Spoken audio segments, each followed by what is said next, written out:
శుభోదయం. నా పేరు సాయిప్రసాద్. నేను 10వ తరగతి చదువుతున్న విద్యార్థిని. ఈరోజు సామాన్య సంక్లిష్ట సంయుక్త వాక్యాల గురించి చెప్పబోతున్నాను. సామాన్య వాక్యం క్రియ ఉన్నా లేకున్నా ఒకే ఒక భావాన్ని తెలియజేసేది సామాన్య వాక్యం. ఉదాహరణ: తిరుమల రామచంద్ర గారు ఆంధ్ర భాషల్లో పండితుడు.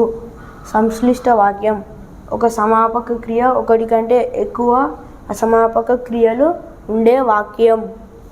ఉదాహరణ: అంబటిపూడి వెంకటరత్నం కావ్యం రాసి అచ్చు వేయించాడు. రాసి అనేది అసమాపక క్రియ, అచ్చు వేయించాడు అనేది సమాపక క్రియ.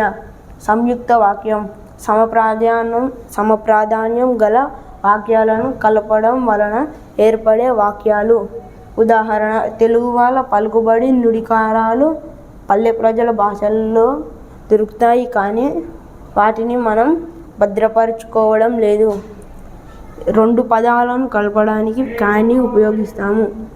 దీనిని సంయుక్త వాక్యం అంటారు. ధన్యవాదాలు.